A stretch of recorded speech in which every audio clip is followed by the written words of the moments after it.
ஒரு ஒப்பற்ற நூல் இருக்கு. அந்த நூலை பல மத நூல்களோட கூட ஒப்பிட்டு பார்த்தாங்க.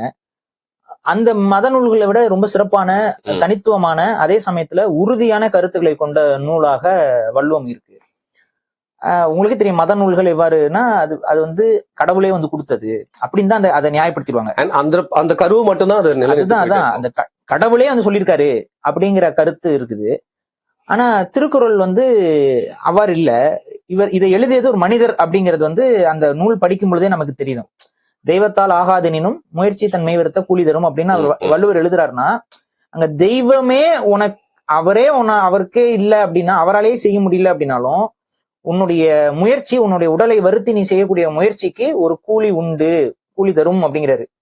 உன்னோட முயற்சி வந்து எடுபடுங்கிறாரு. சோ இந்த மாதிரியான பிலாசபிஸ் வந்து மற்ற மதங்கள்லயே கிடையாது. No one dared to say. ஆமா. அப்ப இது கடவுள் அப்படின்னா தெய்வ புலவர்னு வள்ளுவருக்கு பேர் இருக்குது. அவரே தெய்வமாக்கி வச்சிருக்கோம். அதான் தெய்வ புலவர் அப்படிங்கிறது. ஆனா இந்த கம்பேரிசன்ல பார்க்கும் பொழுது கடவுளுடைய வாக்குகள்னு சொல்லி வாங்கப்பட்ட புத்தகங்களை கடந்து இந்த புத்தகத்துல இவ்வளவு விஷயங்கள் இருக்கும் பொழுது இதை வந்து மனித மனம் நம்ப மறுக்குது.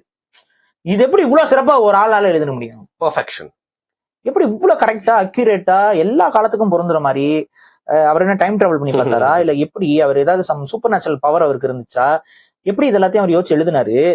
அதையும் வந்து அந்த அந்த வெர்சஸ் வந்து பாத்தீங்கன்னா நீங்க வந்து வளவலா கொலகொலாம் இப்ப நம்மலாம் வந்து ஒரு விஷயத்த பேசுறோம்னா 1 மணி நேரம் 2 மணி நேரம் கூட பேசுவோம். நம்மளே ப்ளூ டிக் வாங்கிட்டு ட்வீட் இப்ப இவ்வளவு பெருசா போட்டுட்டு இருக்கோம். ஆமா, ட்வீட்டுக்கே அது பிரச்சனையா தான் இருந்துச்சு. இப்ப எலான் மஸ்க் வந்து முழுசா எழுதுங்க அப்படின்னு சொல்லி எழுதி விட்டாப்புல எல்லாம் எழுதி தள்ளுறோம்.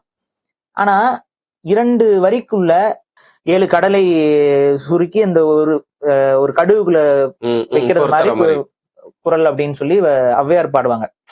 அப்ப அவ்வளோ பெரிய ஒரு கருத்தை 2 குறட்பாக்களுக்குள்ள அந்த ஒரு 2 வரிக்குள்ளுக்குள்ள நீங்க கொண்டு வரீங்க. அது குறட்பாங்கிறது திருக்குறளின் அடிப்படையில வரக்கூடிய பாதான். அப்ப அதை வந்து யாராலையும் அக்செப்ட் பண்ணிக்க முடியல. அது மொழிபெயர்த்தவர்களே ரொம்ப வியந்து போயிருந்தாங்க. இன்ஃபேக்ட் அதனாலதான் பைபிள் அடுத்து உலகம் முழுவதும் அதிகமாக மொழிபெயர்க்கப்பட்ட அதிக மொழியில் மொழிபெயர்க்கப்பட்ட நூல் வந்து திருக்குறள் தான். எல்லாரும் தெரிஞ்சுக்கணும்டா. ஏன்னா யாரு வந்து படிச்சாலும் ஆங்கிலேயர்கள்லாம் வந்து படிக்கும்போது அவங்களால அதை அக்செப்டே பண்ண முடியல.